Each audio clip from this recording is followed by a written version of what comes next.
became involved in the manufacture of execution equipment because I was concerned with the deplorable condition of the hardware that's in most of the state's prisons, which generally results in torture prior to death.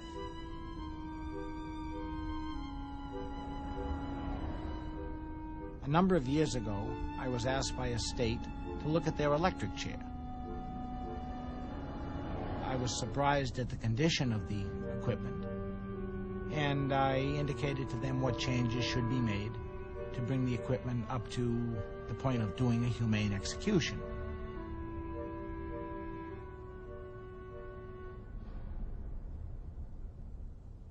Beyond making recommendations for changes, I sat down on my own time and at my own expense and made a new design and new equipment available to the states utilizing electrocution at a price far lower than they would have to deal with if they hired an engineering firm to redesign a specific item.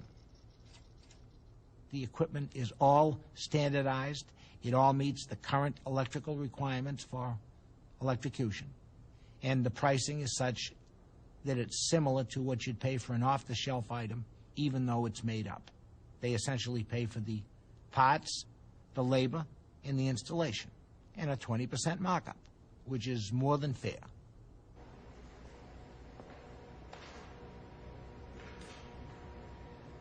We are testing the electrocution system here at the Tennessee State Prison. This is connected to the execution system in place of the electric chair, and the system thinks that this is a human body. It consists of a series of heavy-duty resistors cooled by 4 fans. I will now switch on the fans and begin the cooling process.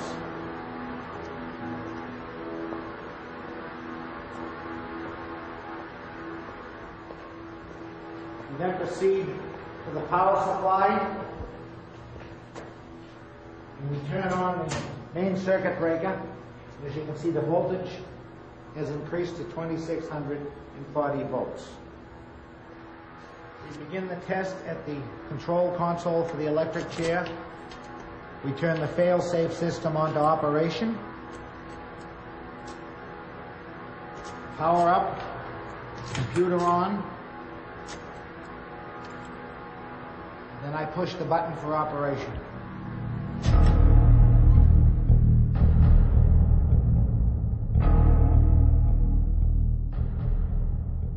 The human body is not easy to destroy, and it's not easy to take a life, humanely and painlessly, without doing a great deal of damage to the individual's body.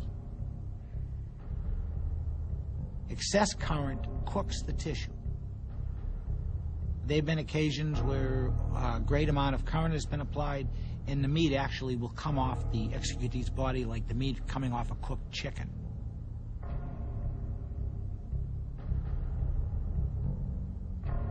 The execution must be conducted in 2 jolts. In 1/240th part of a second, the first jolt disrupts or destroys the individual's central nervous system.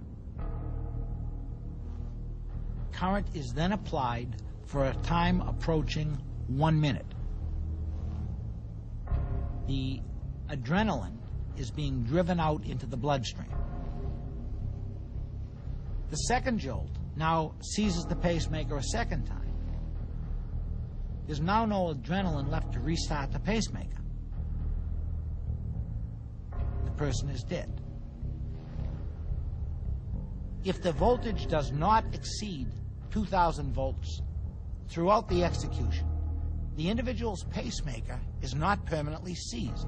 In some 20 minutes, 30 minutes later, the individual's heart restarts itself on its own, and the person is now alive again. They would have to call all the witnesses back, strap the vegetable back into the chair, and re-electrocute him.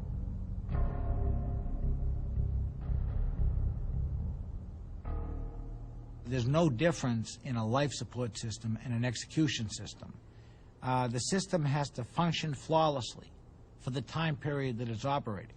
With a life support system, if it doesn't function, the person dies. with an execution system, if it doesn't function flawlessly, the person lives. But he doesn't live as a human being. He lives as an injured, brain-dead vegetable, which is probably far worse than being executed.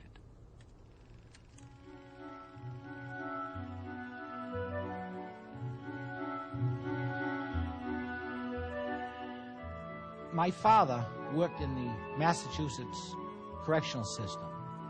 He was a superintendent of transportation for many years, first at the old state prison in Charlestown and then at the new prison in Walpole, which has now since been renamed Cedar Junction. As many youngsters do, I went to work with my father. I'd been accompanying to work since I was 4 years old. I visited all of the cell areas, including the death house area. I was in the same room that people like Sacco and Vanzetti were executed in.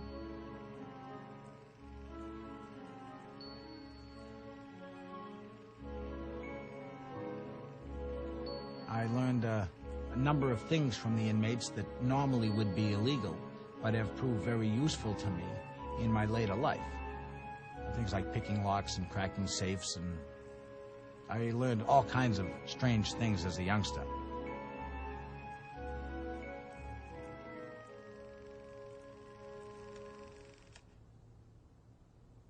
I came into the execution field from a backdoor standpoint because I was very concerned about the humanitarian aspects of death by torture, similar to what happened in the state of Florida 2 years ago with Mr. Jesse Tafaro, where they actually set the man's head on fire.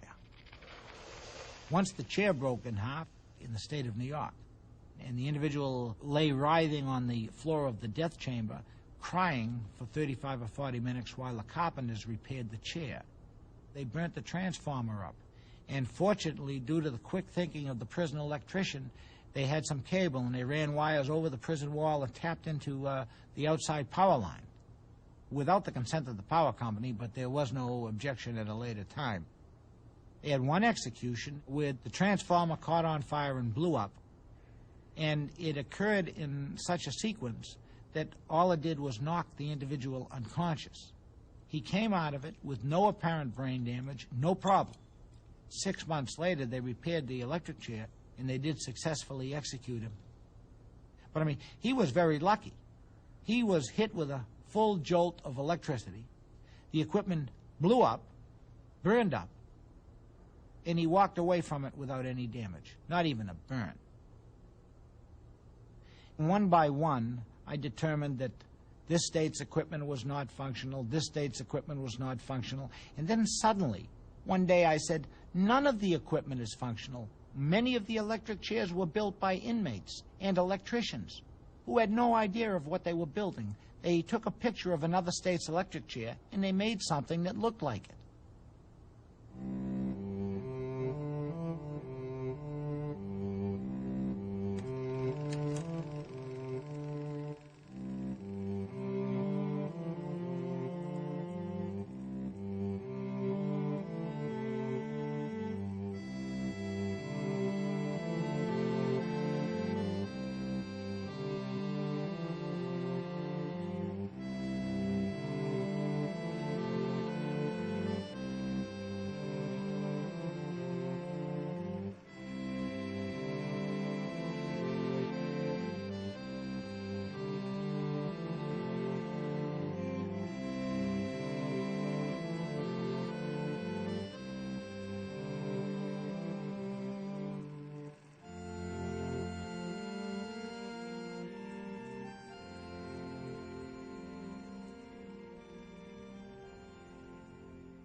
Tennessee contacted me with the construction of their new prison. I was asked to inspect the equipment at the old facility and make a determination of what could be salvaged. The only consideration was that they wanted to maintain the electric chair, which they've had in place since 1898. The reasoning being that the wood from the electric chair not only had the tradition of all of their electrocution executions, but it also formerly served as the wood of their gallows. The chair itself was much smaller than one would expect. It looked more like it was made to accommodate a youngster or a woman. So we essentially made the chair wider, we made the chair higher, we supplied them with a completely new power supply, so there's no excessive cooking. And then finally, because we were unable to match the old wood with the new oak, it became necessary for us to paint the chair with a special high-quality epoxy paint, the same basic paint that's used by NASA on the nose and body of the space shuttle.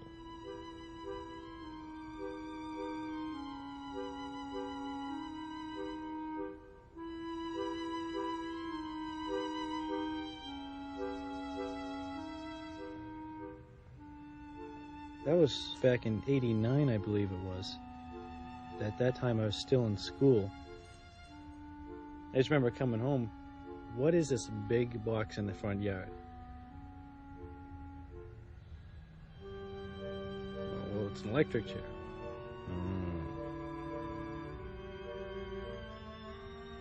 Fred and my uncle were here. Come out with the crowbars. They had to break the box open, unscrew all the parts. There's an electric chair sitting in the front yard. Oh, just very unusual. Something that I wasn't expecting. I guess Fred was expecting it.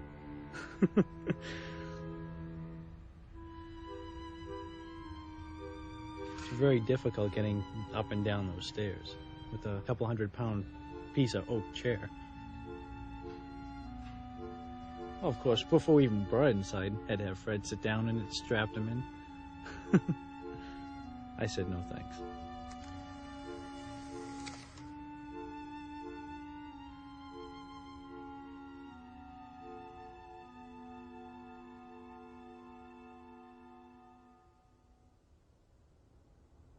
I had processed a couple of rolls of film, photos that I took for engineering purposes. Detail stuff, so you know how it looked before you took it apart. I went through it and I said, wait a minute, I went back, what the hell is this? We had a magnifier and we were trying to figure out what was there. We saw what appeared to be more than one image. As far as I understand it, certain objects give off auras.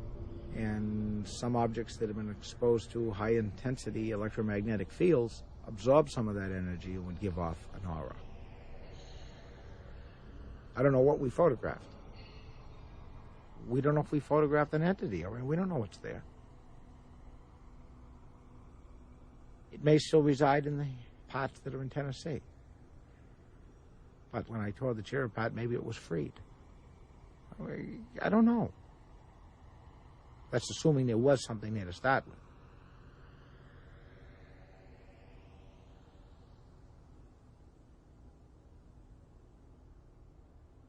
Because of my work in electrocution, I was contacted by the state of New Jersey to consult with them on the construction of a lethal injection machine. They realized that lethal injection is a difficult, if not impossible, problem, even for trained medical personnel. They determined that there should be some kind of a machine that could repetitively deliver the necessary chemicals at the proper time intervals for all executions. This completely took the human factor out of it. I studied for several months, and I put together a proposal on how this machine should work. The syringe is driven by a weighted piston that floats on a column of air. This causes a push-pull relationship between the machine and the individual's vascular system, and it allows the executee to take the chemical at a rate that his body and vein will accept. The doctors were satisfied. Now they had to make the presentation to the prison officials. And the deputy commissioner was sitting there through most of the meeting, very bored. Probably because he didn't understand what I was talking about most of the time. But then he finally heard something he understood. One of the doctors said, Fred designed the helmet that's used on the electric chair in the state of North Carolina. At that point, the deputy commissioner said, stop, wait, stop the meeting. He looked at me and he says, you designed the helmet, the one that they just used? I says, yes. He said, okay, that does it. He turned around to the doctors and he says, do the necessary paperwork to see that Mr. Leuchter gets the contract. Now, what lethal injection has to do with electrocution is beyond me. Simply because I'm capable of building an electric chair doesn't mean I'm capable of building a lethal injection machine. They're two totally different concepts. With electrocution, unconsciousness takes place in 1/240th part of a second. Gas chamber within 3 or 4 minutes. And with the gallows, it doesn't matter because you're being dropped almost immediately after being brought onto the scaffold. None of the procedures require that somebody lay on a gurney for 35 minutes looking at a ceiling. You have to have the man immobile. He has to be unable to move, or else he's going to move and damage his arm with a catheter. But you certainly can make it more comfortable. You could put him in a contour chair like that they have in the dentist's office, that at least he'd be sitting up. You could give him a television, you could give him music, you could put some pictures on the wall, rather than put him in a concrete room. That's not humane.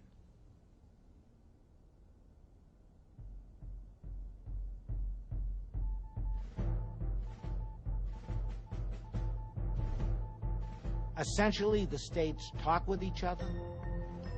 We immediately got Illinois and we got Delaware. They had a hanging problem that they totally were not able to deal with. They had a gallows that had been stored for 25 or 30 years. They took it out and they screwed it together and it fell over. The only thing that was left that was functional were the hinges for the trap door. The reasoning here is that I built helmets for electric chairs, so now I could build lethal injection machines. I now built lethal injection machines, so I'm now competent to build a gallows. And since I'm building gallows, I'm also competent to work on gas chambers because I've done all of the other three. And what really makes you competent is the fact that you have the necessary background, you do the investigation, you find out what the problem is, and you solve it. It's not anything different than any competent engineer could do. The difference is that it's not a major market. A lot of people are not interested and are morally opposed to working on an execution equipment. They think it's somehow going to change it.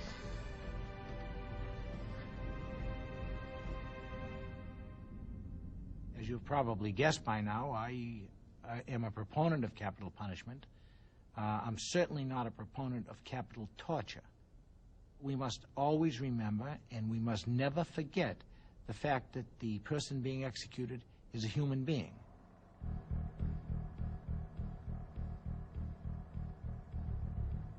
One of the things that I've had to deal with is the feelings of the people who are doing the executions.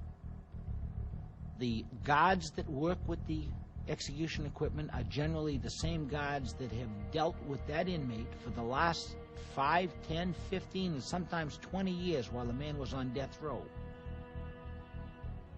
The warden of the institution is in many respects the surrogate father of the inmate who's being executed. He sees that inmate maybe 5 or 6 times a week. He's concerned if the inmate is sick, if the inmate doesn't feel well, the general welfare of the inmate. And then at the end of the time, he must take that inmate out, strap him into his electric chair, strap him into his gas chamber, strap him into his lethal injection machine, or put a noose around his neck. Most people think of a hardened criminal and a murderer as someone who is in a cell and going to be executed, but these people are really no different than somebody that we work with every day. The only difference is that the inmate doesn't go home and the guard does. And now at the end of this 10 or 15 year cycle, They now are faced with the task of executing this man with equipment that's defective, with equipment that's going to cause pain.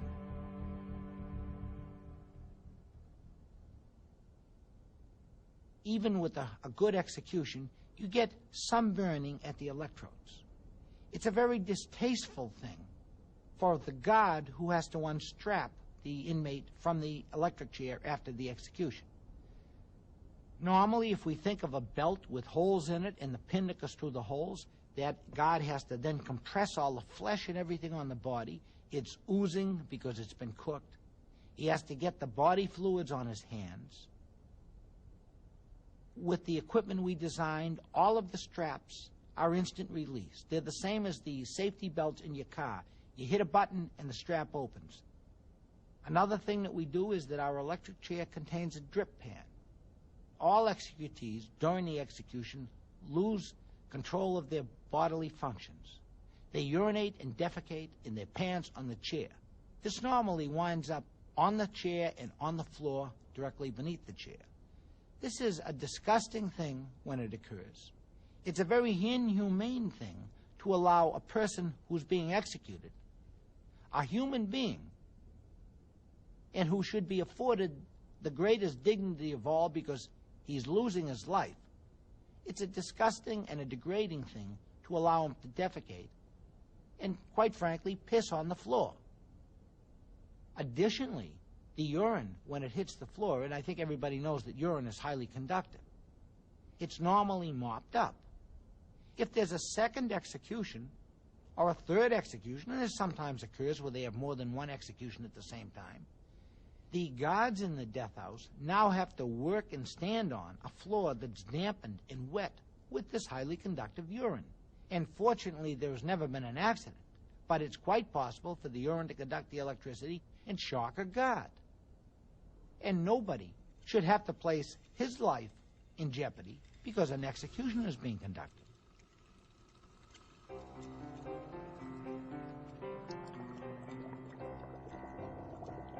This is much the same thing that goes on with the gas chambers, with the defective equipment that exists.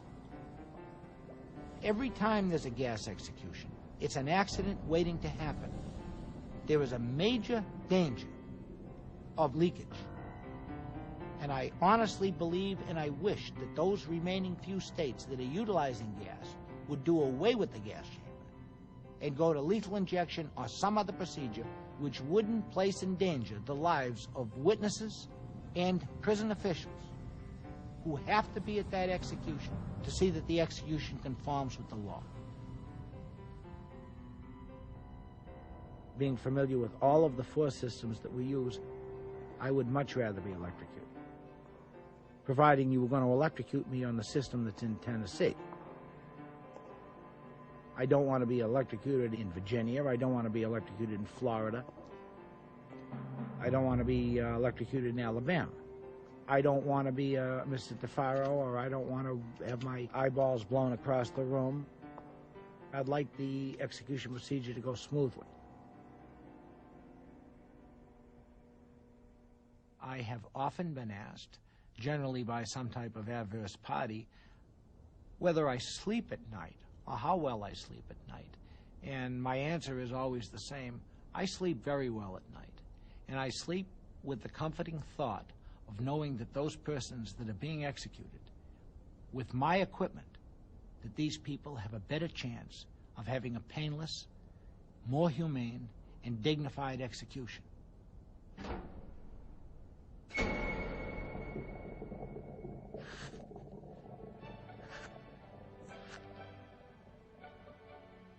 Been drinking coffee for a long time, since I was probably around 4 or 5 years old.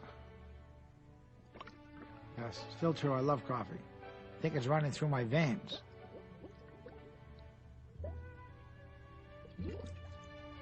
Coffee never bothers the ulcer, but I remember, must be 15, 20 years ago, when I went to the doctor. He was asking me, how much coffee do you drink a day? And I said, it's about 40 cups. So he's writing down. He says, how much coffee do you drink a day? And I said, about 40 cups. And he says, how much coffee do you drink a day? And I says, about 40 cups. He says, look, I'm not kidding. I says, I'm not kidding either. He said, oh? How much do you smoke a day? And I said, about 6 packs. He said 6 packs of cigarettes, 40 cups of coffee a day. He said, you should be dead by now. If I don't drink the coffee, I get headaches. They're terrible. My body's so used to the caffeine that it doesn't bother me. I'm asleep before my head hits the pillow.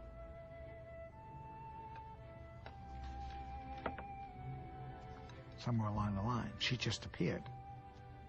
I was a good tipper, and she used to bring me extra coffee. I was a waitress, he was a customer. I was working nights. He'd come in on his way to the gun club. He taught me how to shoot. I have a .22.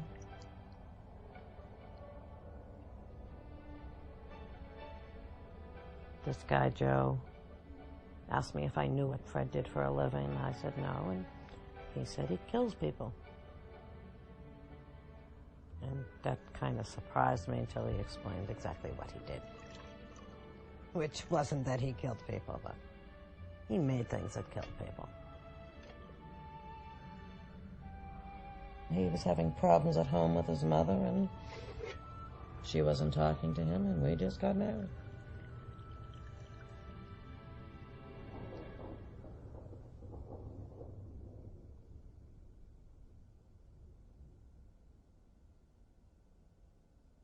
Because of my expertise in the construction of execution equipment, I was asked to testify by the defense team of Mr. Ernst Zundel, a German national living in Canada for some 20-odd years, who published a pamphlet, Did 6 Million Really Die?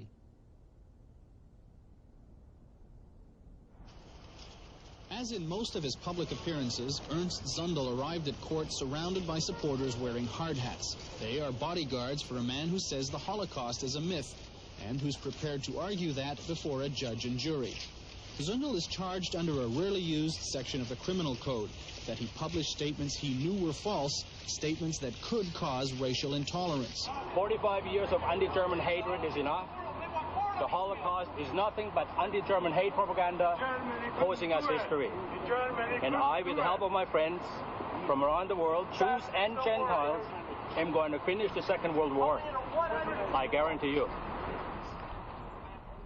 We can solve the mystery of the gas chambers in Auschwitz and all these other places if we find an American expert, because America is the only country that dispatches people with gas. You can't open up the telephone book and say gas and then chamber and then experts and out come 10 Fred Leuchters. No, there's nobody. Fred Leuchter was our only hope.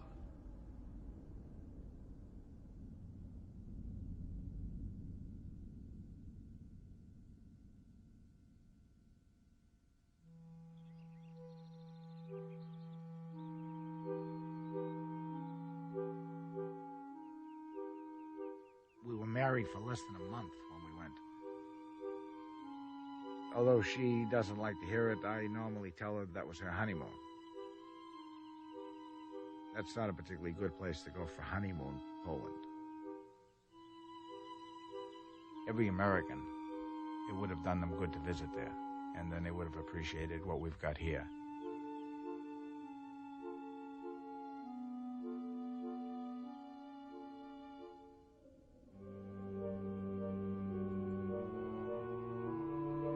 Specifically, I brought Carol and my draftsman, Howard Miller.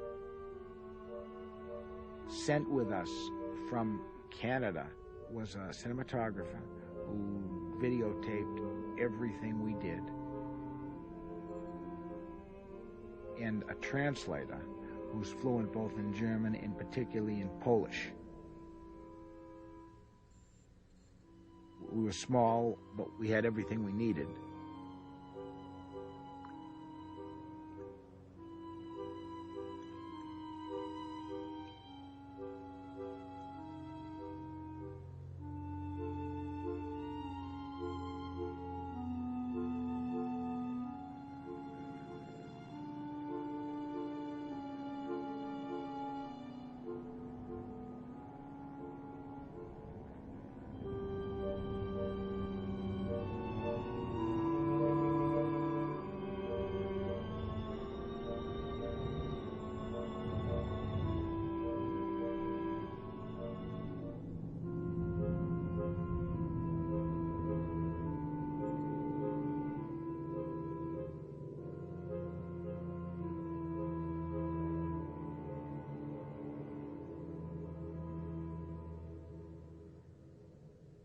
Our first night there, we stayed at the Auschwitz Hotel, which apparently was the officers' quarters for the German military at Auschwitz.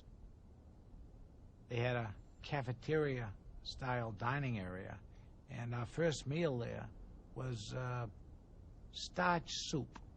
What they did is they boiled noodles in water, removed the noodles, and served the soup.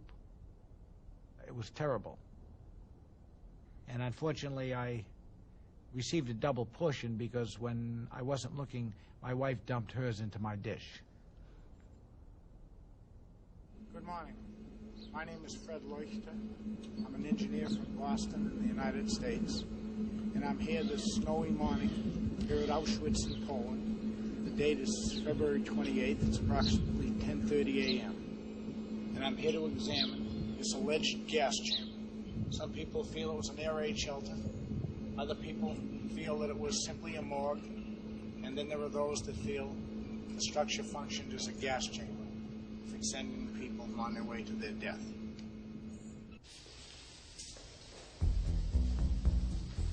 Carol was outside at one of the entrances, essentially freezing. She was one of our lookouts. We had her at one door. The translator was at the other door. Howard, my draftsman, and myself were inside, taking measurements and recording the locations and bagging the samples, and the cinematographer was making the videotapes. So everybody was busy at what they were supposed to do, and we didn't have any extra people.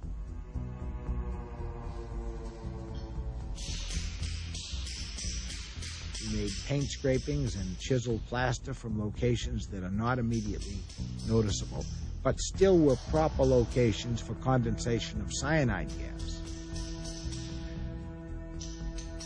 We made detailed scale drawings of the rooms with arrows showing the location that was removed. The notebook, videotape, and the drawings were given to the court and became part of the permanent evidence.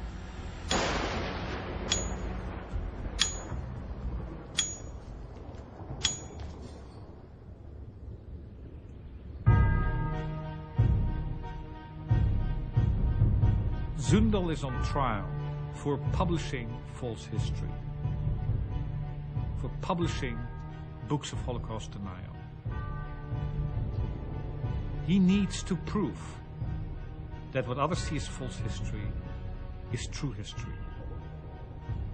Fred Leuchter is their trump card. He will be the scientist who will reclaim from those ruins evidence the killing didn't happen there. Holocaust denial for me is so revolting, and the way for me not to immediately become sick of having to deal with Leuchter was by saying, okay, I'm going to map his journey. I have a job to do, and my first job, is to try to understand where this guy was at what time.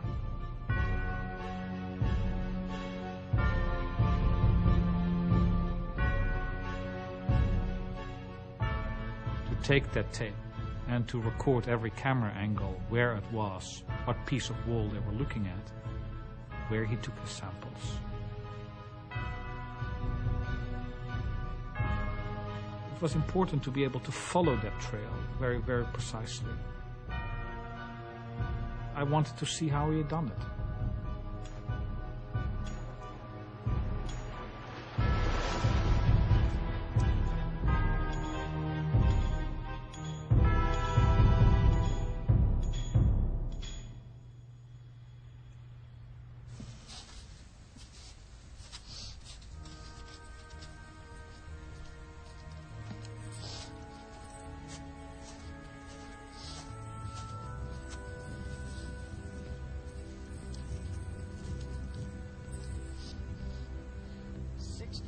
feet, 61 feet from the rear wall. Leuchter is a victim of the myth of Sherlock Holmes. A crime has been committed, You go to the site of the crime and there was a magnifying glass, you find a hair or you find a speck of dust on the shoe. Leuchter thinks that is the way reality can be reconstructed. But he is no Sherlock Holmes. He doesn't have the training. It was not that he brought any experience, the specific experience needed to look at ruined buildings. The only experience he had was design modifications for the Missouri gas chambers in Jacksonville.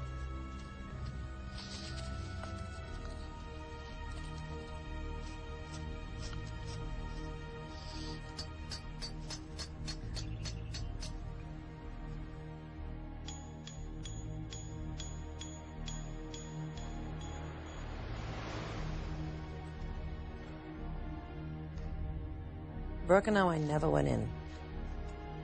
I stayed in the car with no keys and froze my whatever off, feet. I was in the car for hours. I brought books to read. Mystery books. And crossword puzzles. I do a lot of crossword puzzles. I didn't consider it my honeymoon, let's put it that way. I don't know that we ever slept in the same bed while we were there.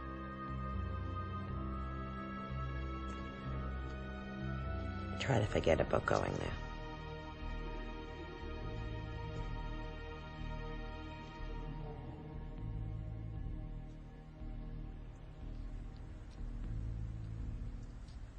I should note that everything that was done in the best possible taste, understanding that these things are national shrines and national monuments.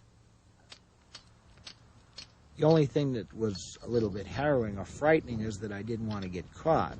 And unfortunately, you have to make a lot of noise when you're chiseling brick out of walls.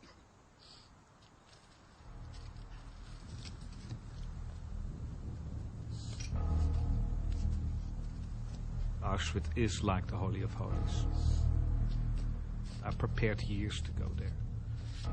And to have a fool coming completely unprepared, it's sacrilege. Somebody who walks into the Holy of Holies and doesn't give a damn.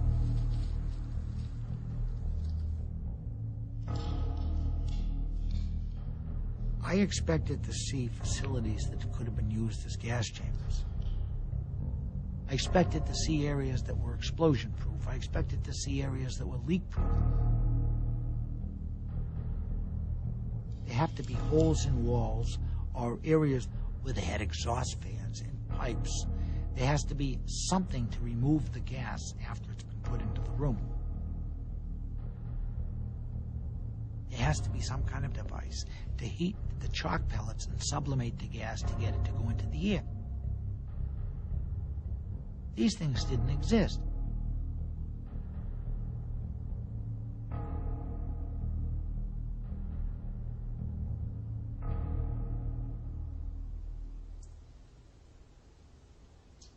Auschwitz is very, very different from the place it was during the war. Everything has changed 3 or 4 times since that camp operated as an extermination camp. The barracks are 50 years old, they're moldy, they smell bad. It's not a smell of the war. It's a smell of decay, of 50 years of being exposed to the elements.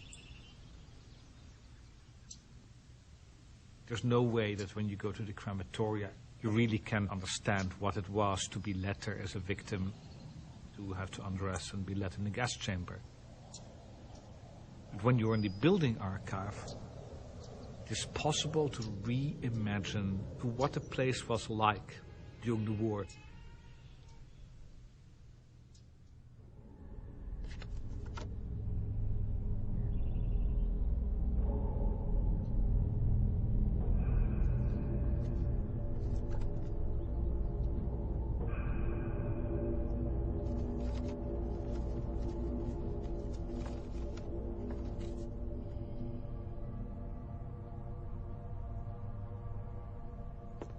The first time I came into the archive, I was stunned. I had found a mission, I had found a task, I had found a vocation. When you go to Birkenau, there's very little left.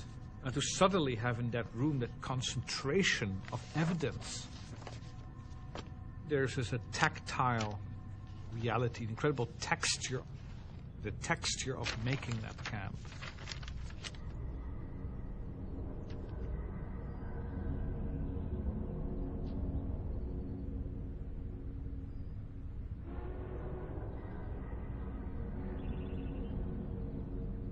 If Leuchter had gone to the archives, if he had spent time in the archives, we had found evidence about ventilation systems, evidence about ways to introduce Cyclone B into these buildings, evidence of gas chambers, undressing rooms.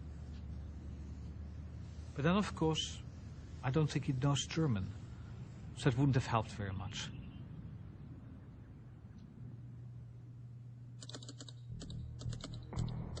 26th of February 1943, 20 after 6 p.m. Telegram to Topfwerke Erfurt. Send immediately 10 gas detectors. Invoice us later. Signed Pollock, SS Untersturmführer.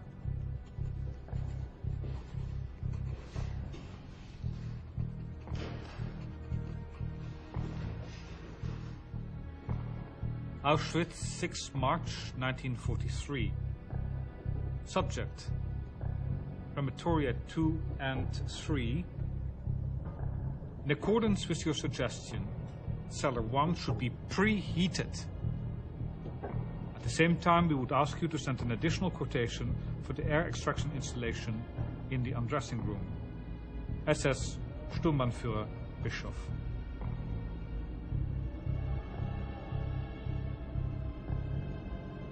31st March 1943.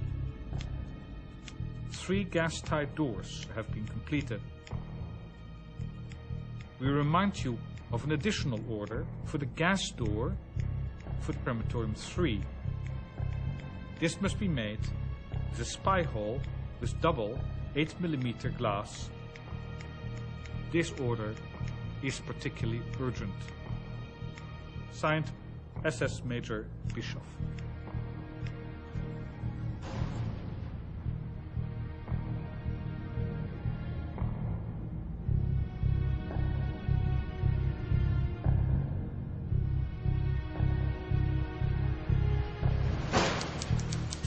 There was a code. Germans had a coded language. You never talk about extermination. You always talk about special action or special treatment. There was a very clear policy. Words like gas chamber would not be used.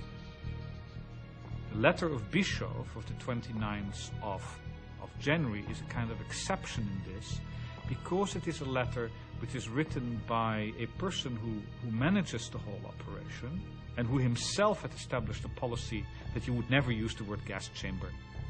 Somebody in the architecture office underlined the word Vergasungskeller, literally gassing basement, and put on top a note, SS Untersturmführer, Kirchneck, exclamation mark. This means Kirchneck should be informed about this slip. And it doesn't occur after that. The Nazis were the first Holocaust deniers, because they deny to themselves that it's happening.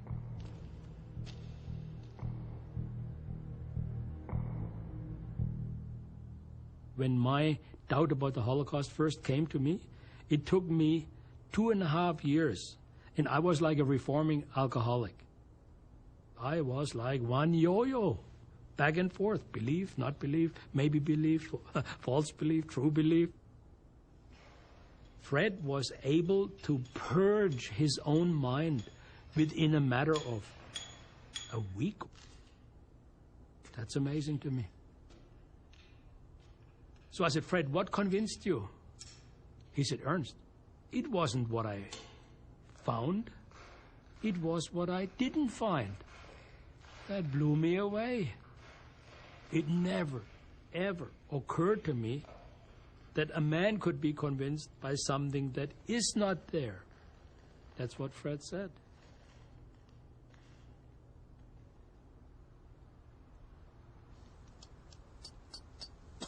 Before I went, I had no idea of their purpose. I just knew that there were concentration camps. I knew because I was taught that they had gas executions there. But I subsequently found out that the concentration camps were, in effect, slave labor camps. It doesn't make much sense that they would take an entire force of slave labor and execute them. You get into a situation where you start thinking about what happened, you look at the facilities, none of it seems to make any sense. If I were to take any one of the facilities and attempt to conduct a gas execution in them today, and the facilities haven't changed at all since 1942 or 1941, then what in effect I'd do is I'd kill myself and everybody else that was helping me do the execution. I certainly don't have a death wish, and I don't think the German SS had a death wish. If those facilities could be made competent for an execution, I would be the one that would be able to do that. And I assure you that nobody could do that better than I could.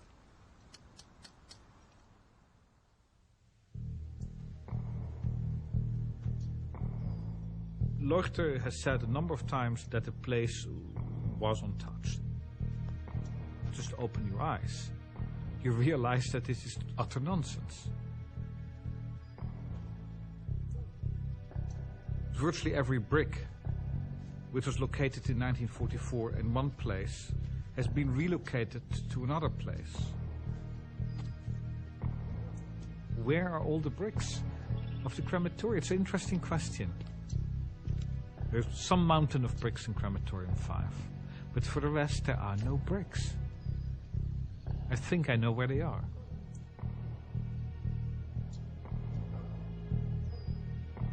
The real places to sample are the farmhouses to the west of the crematoria.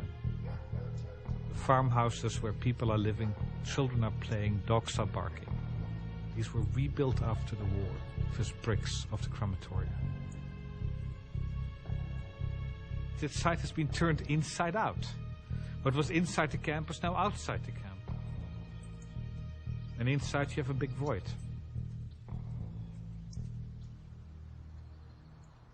We're standing at Crema 2 at one of the alleged holes where the SS officers threw in the hydrogen cyanide material.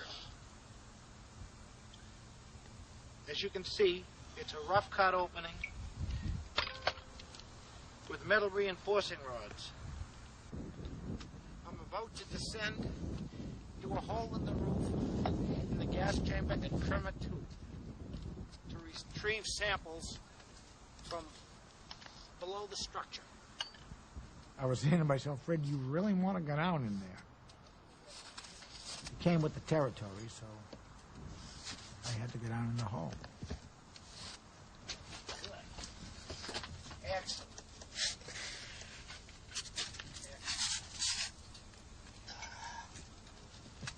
And I should stand up and Not sure if the whole thing is going to come down on me.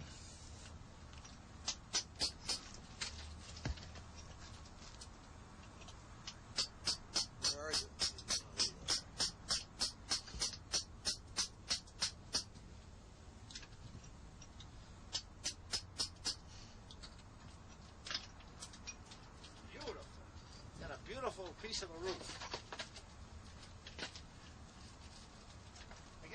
I guess you're getting me. Yep. Sample from the roof. I am now bagging. Okay. Now I will find another sample of brick from the wall we were not able to get at from the surface, which is over here. I am again going out of view, and I will see what I can find.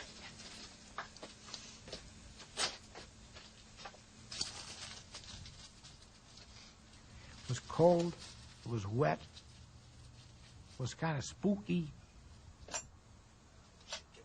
must feel like the same way somebody feels when they go into a tomb that they've opened after a couple of thousand years. And you don't know what you're going to see. I didn't know if I was going to see somebody's skeleton or bones or whether or not there were going to be animals in there. That would not have been a particularly good place to encounter some kind of a wild animal.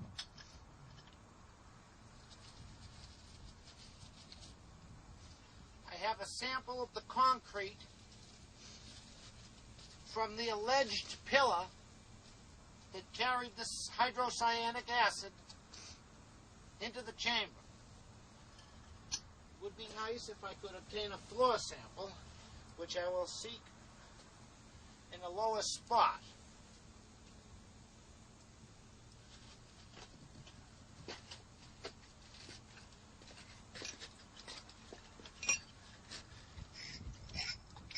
I am at floor level. The floor is covered with water.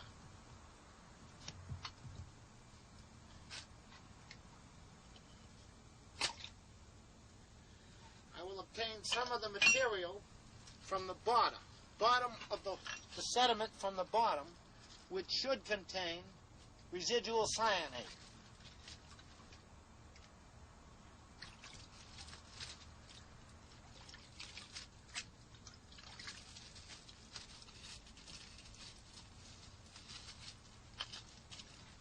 Okay, there not being much more I can do down here, I will ascend to the surface.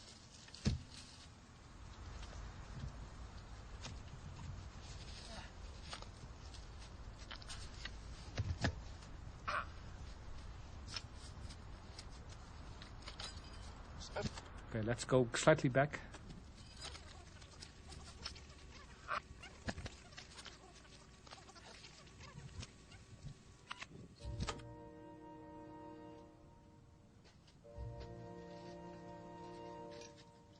So crematorium 2 is the most lethal building at Auschwitz. In the 2,500 square feet of this one room, more people lost their life than any other place on this planet. 500,000 people were killed. If you would draw a map of human suffering, if you created geography of atrocity, this would be the absolute center.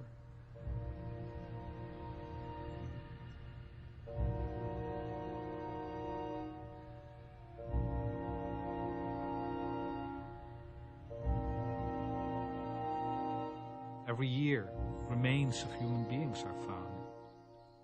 Bones, teeth. The earth doesn't rest.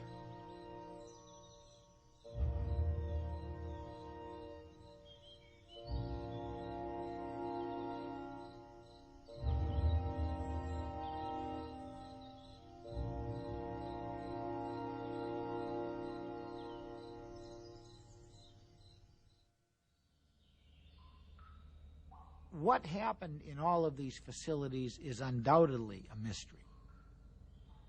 Whether or not these facilities were used for gas execution, that's not a mystery. I don't believe they were, because in my best engineering opinion, I don't think they could have been.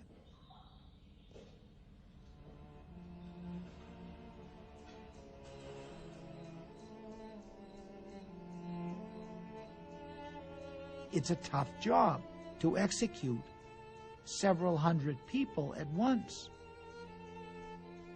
We have a hard job executing one man.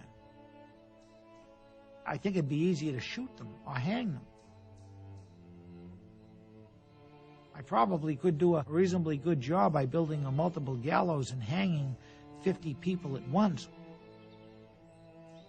I probably could execute more people within a shorter time frame. Why didn't they just shoot them? Bullets would have been cheaper than doing this. Why didn't they just blow them up? Why didn't they take them down into a mine and seal the mine off? Maybe we're going to find an execution chamber under Berlin with 3,000 electric chairs lined up. I don't know. It just doesn't seem to make any sense.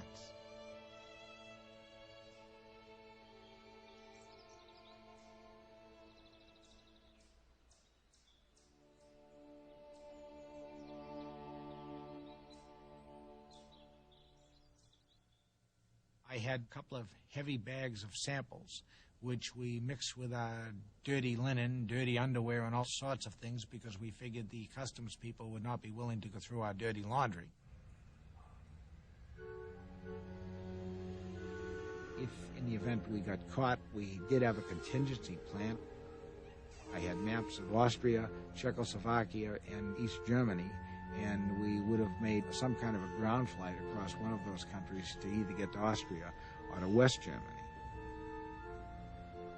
We would have just essentially taken off and hoped we made it to a border before somebody figured out what was going on. They probably wouldn't have chased me immediately because I would have, from a practical standpoint, just been a vandal chiseling holes in their wall. I was never so relieved when we passed through the West German passport control, because at least I hadn't chiseled at any of the West Germans' national shrines.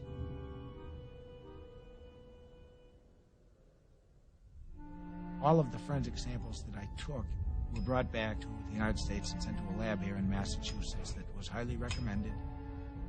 They were not told what the samples were or where they came from. They were told that they were materials that would be involved in a court case relative to an industrial accident, and they should be prepared to testify, and they should certify all of the samples. All of their tests came back, and they did several types of tests to determine whether or not there was any hydrogen cyanide. They were negative. These facilities never saw any gas. And for virtually 40-odd years, I believed unquestionably that there were gas chambers at these concentration camps. And when I found that they weren't, my next question is, what do I do about it?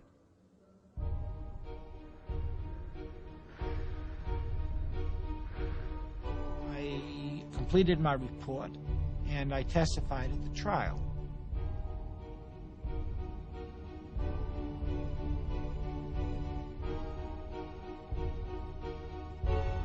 The judge would not accept the report into evidence. So what the judge did is he accepted the report as an informational exhibit as opposed to an evidentiary exhibit. And every bit of the information in that report had to be testified under oath into the record.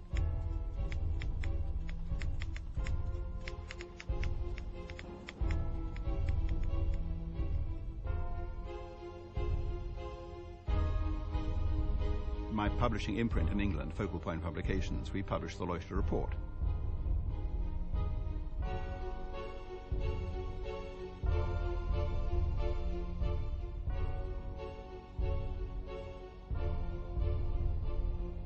I can't remember where I first met him. He's not the kind of person who would strike you. He's a mouse of a man. He's also a man who is totally honest and totally innocent. Innocent in the sense of being a simpleton. He went into this as a glorious adventure. He was taken out of oblivion. He was given this task to perform. He traveled abroad probably for the first time in his life to Poland. He came back with these earth-shattering results. The big point: there is no significant residue of cyanide in the brickwork. That's what converted me. When I read that in the report in the courtroom in Toronto, I became a hardcore disbeliever.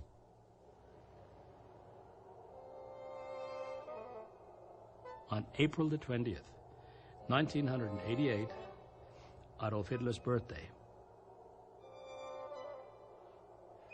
Fred Leuchter, not knowing he's going to be delivering a birthday present to the Führer, steps into the witness box in Toronto.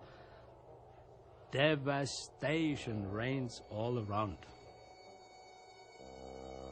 The prosecution and the judge were in a visible state of panic. I could see the facial muscles working in the judge. I could see the pale face of the prosecutor. This was history-making. That was clear to everybody present. They cross-examined Fred. Immediately, of course, they zeroed in on his soft or inadequate academic credentials for what he was doing.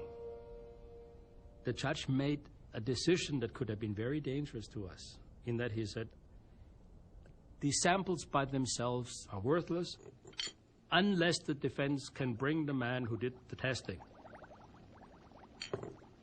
I went up to Toronto on very short notice, not knowing any of the background at all of what was going on. They wanted somebody from the laboratory to say, yes, we analyzed these samples. Yes, we produced this report on the analysis. And that's what I was there to do.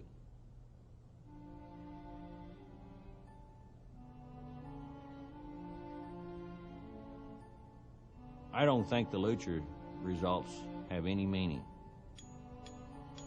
There's nothing in any of our data that says those surfaces were exposed or not.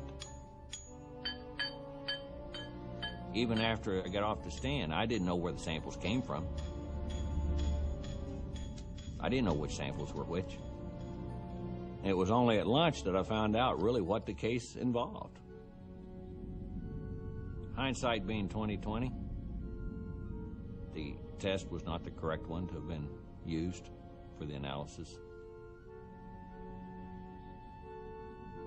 He presented us with rock samples, anywhere from the size of your thumb up to half the size of your fist. We broke them up with a hammer so that we could get a subsample. Place it in a flask, add concentrated sulfuric acid. And it undergoes a reaction.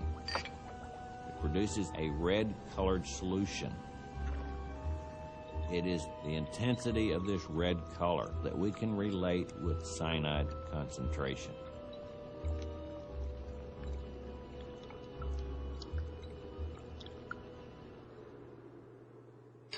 You have to look at what happens to cyanide when it reacts with a wall. Where does it go? How far does it go? Cyanide is a surface reaction. It's probably not going to penetrate more than 10 microns. Human hair is 100 microns in diameter. Crush this sample up. I have just diluted that sample 10,000, 100,000 times. If you're going to go look for it, you're going to look on the surface only. There's no reason to go deep, because it's not going to be there.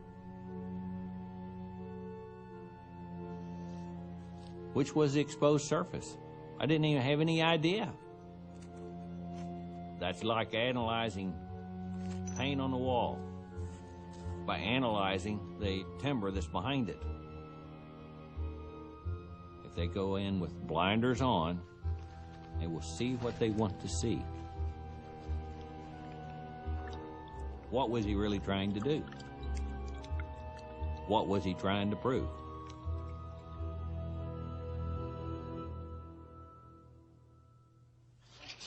The jury said Ernst Zundel is guilty of publishing news he knew to be false about the Holocaust. In spite of that, when he emerged from the court late this afternoon, Zundel still maintained the Holocaust was a hoax. This is just one more hurdle to overcome, and I have always looked upon boulders in the path of my life not as stumbling blocks, but as stepping stones.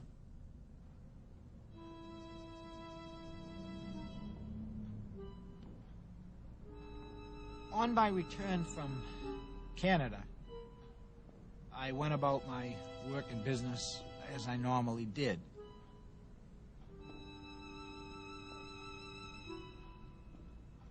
And I began to notice that not as many prison officials were talking with me.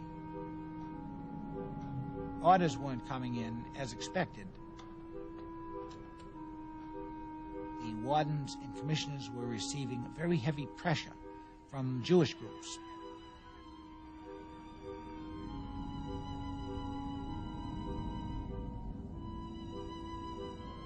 There is no slippery slope for Mr. Fred Leuchter. The man is an anti-Semite.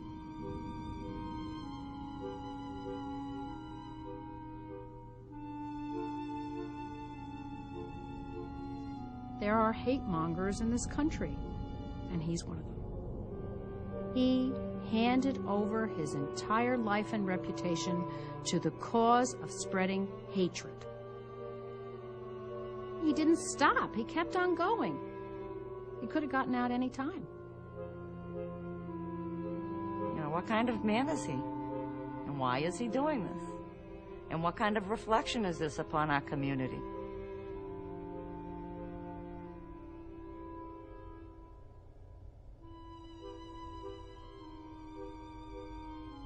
To me, looks like he's almost under a spell.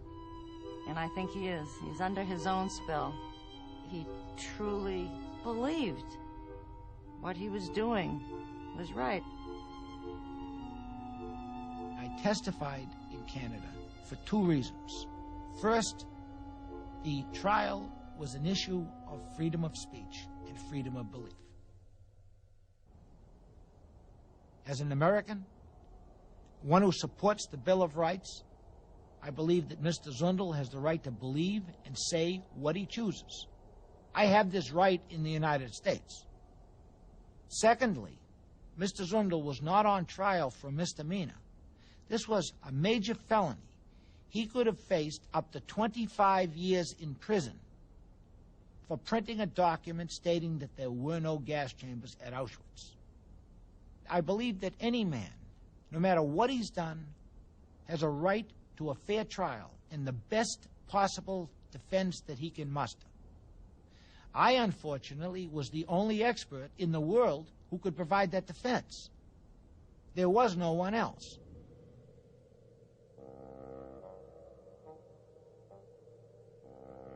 I don't think he's naive.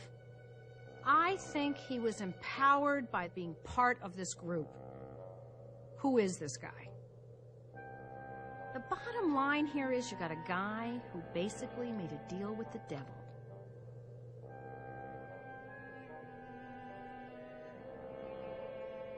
Fred Leuchter is a hero. Not every generation gets a George Washington or a Thomas Jefferson. Our generation's heroes maybe are more humble.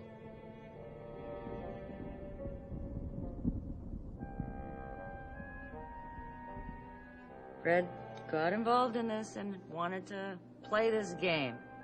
And I think he thought it was a game at first. I really believe he did. How nice to fly to Canada, to go to Poland, get paid a lot of money and come back and have a lot of attention brought to him. I think he really dug it. I think that he really thought that that was great.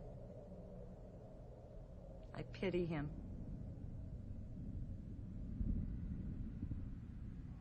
In April 1988, there was still opportunity for Fred to redeem himself. To apologize. To apologize for having gone down in that hole. But he chose not to consider the evidence of his own foolishness.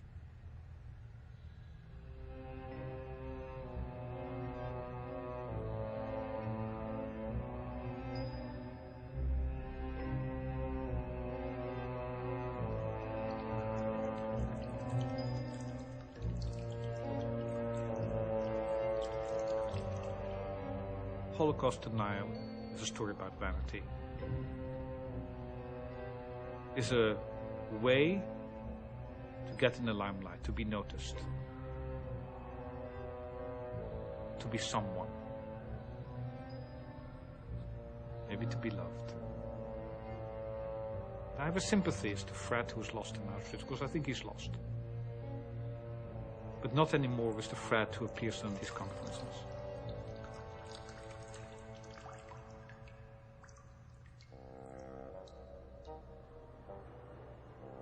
Ignored, you're despised by many people. And then there is a home. And the home is the Institute for Historical Review. You make new friends. You go to one conference and you go to the second one. And the third and the fourth. And it's nice to get up and stand behind the lectern and have people applaud. They compare your logic with that of any university professor. Well, maybe it's about choosing the right friends. Please welcome a man whose work is a mighty blow for historical understanding, Mr. Fred Leuchter. My paper is entitled The Leuchter Report, The How and the Why. In 1988 was a very informative and likewise disturbing year for me. I was appalled to learn that much of what I was taught in school about 20th century history and World War II is a myth, if not a lie. I was first amazed, then annoyed, and then aware that the myth of the Holocaust was dead.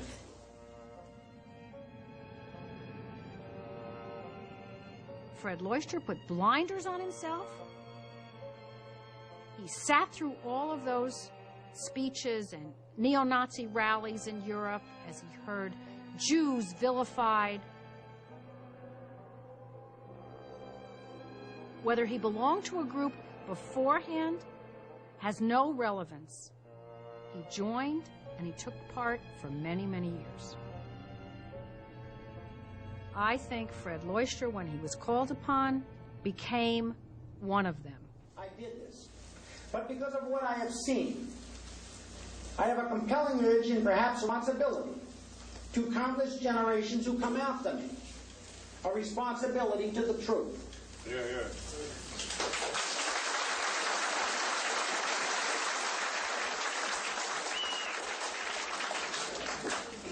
I thank you, ladies and gentlemen. I hope I've lived up to your expectations, and I will entertain any questions.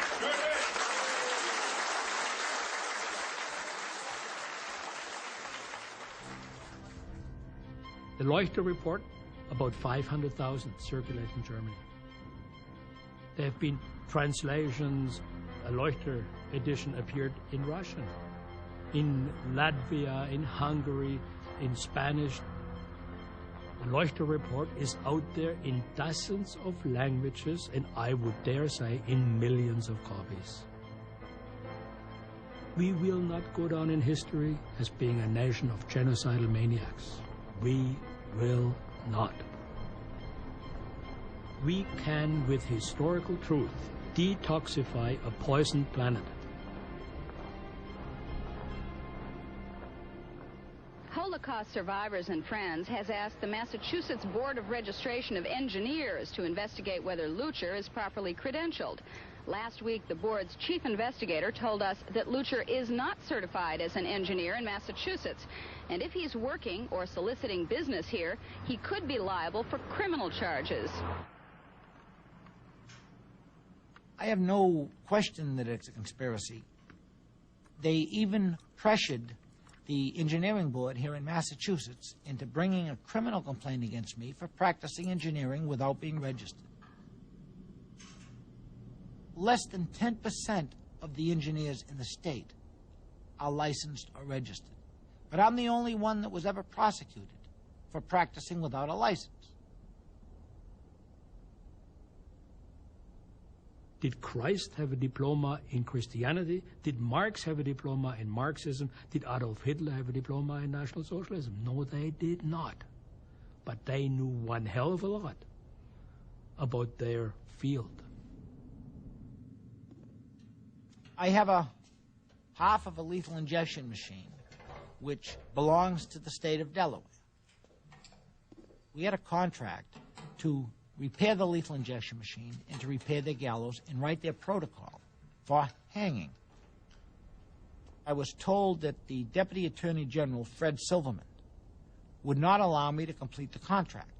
A conference call was set up between correction officials and the Deputy Attorney General and several other Attorney Generals whom I had worked with in terms of the development of the hanging procedure. And Fred Silverman told me that I would not be allowed to deal with the state of Delaware because I testified in Canada. They did not pay me for the $7,000 work that I put into the repair of the machine. I lost all of the contract work for the gallows, and the state has effectively said, take the half of the machine that you've got and stick it someplace. I put an ad in the Want Advertiser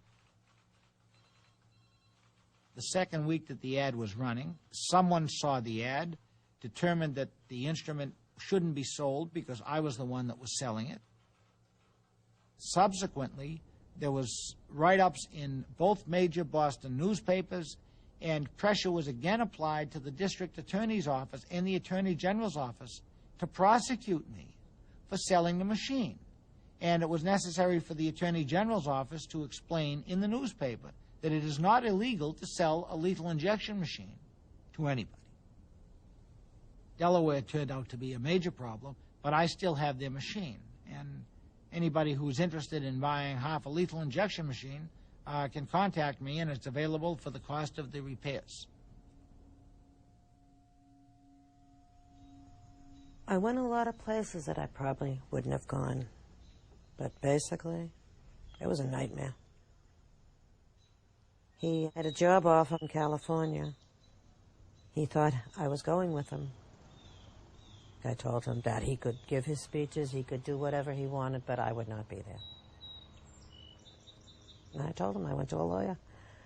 And I explained to him that, yes, I could get a divorce, and yes, you have to leave here.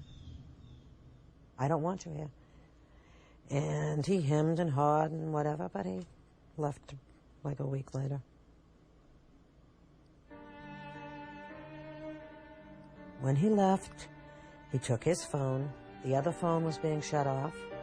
The gas and electric was being shut off, and that was how he left it.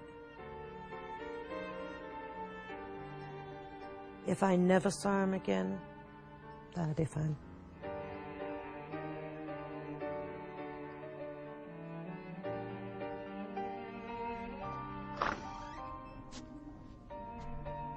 The guy that brought me out there didn't have any money.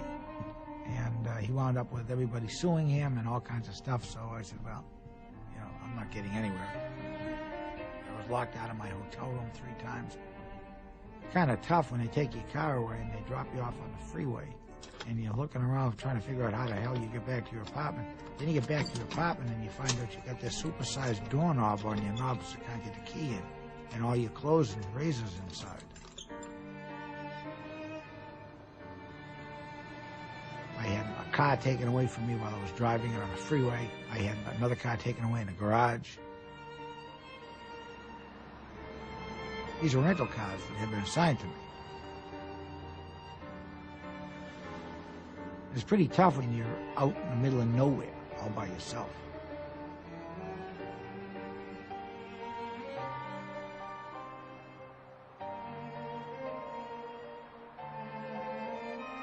He's been destroyed as a human being. He's had his marriage destroyed. He's had his life destroyed. I frankly am surprised he didn't go and commit suicide, jump under a train. He saw everything he had built up in his own quiet, humble way destroyed by these people he had never met, whom he had offended. All he did was take the bucket and spade and go over to Auschwitz and come back with the samples. And that was an act of criminal simplicity. He had no idea of what he was blundering into.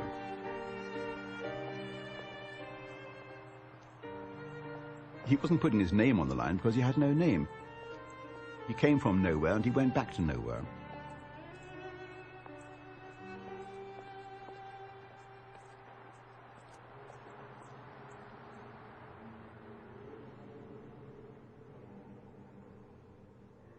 Of course, I'm not an anti-Semite. I have a lot of friends that are Jewish. I've lost Jewish friends, too, because of what's happened. I bear no ill will to any Jews any place, whether they're in the United States or abroad. I bear a great deal of ill will to those people that have come after me, those people who have persecuted and prosecuted me. But that's got nothing to do with them being Jewish. That only has to do with the fact that they've been interfering with my right to live, think, breathe, and earn a living. As far as being a revisionist, at this point, I'm not an official revisionist, but I guess I'm a reluctant revisionist. If my belief that there were no gas chambers at Auschwitz, Birkenau, and Majdanek makes me a revisionist, then so be it. They've expressed their unquestioned intent of destroying me simply because I testified in Canada, not because I have any other affiliation with any anti-Semitic organization, not because I'm affiliated with any Nazi or neo-Nazi organization. I have no work. I haven't sold a piece of equipment in almost 3 years, and I have no idea if this situation is going to change.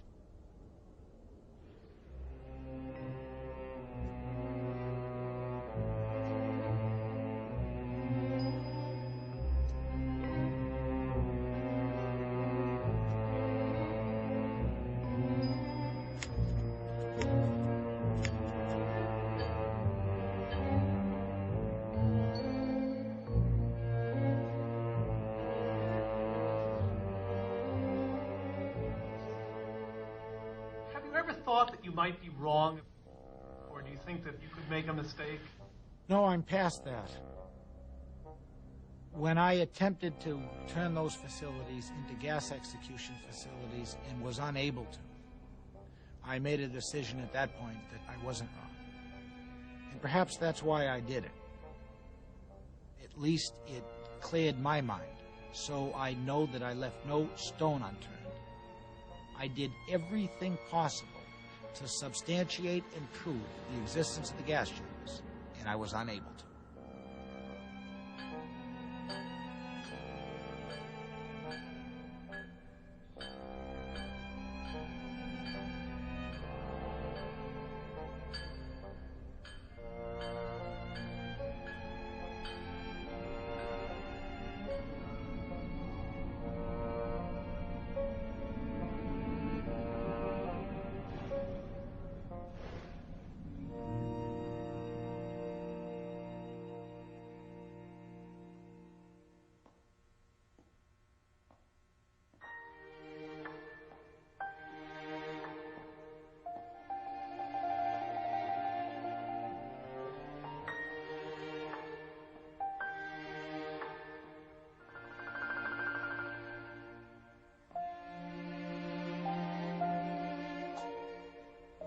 In 1957, I actually had the opportunity for the first time to sit in the chair. There's a legend that goes with the chair relative to prison personnel and their families. There was a youngster, much the same age as I was when I sat in the chair, whose father was a guard at the institution, who toured the institution, and who sat in the electric chair. Some 10 or 12 years later, he was executed in that same chair for the commission of a murder during an armed robbery.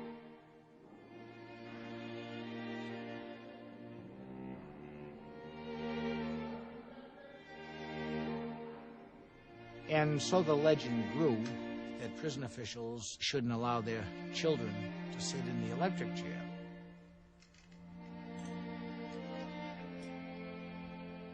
I kind of sat in the chair waiting for something to happen. But some 20 years later, I wound up making execution equipment instead of being the person that the execution equipment was used on. So maybe the legend got turned around and maybe we created a new legend and some good came out of it after all.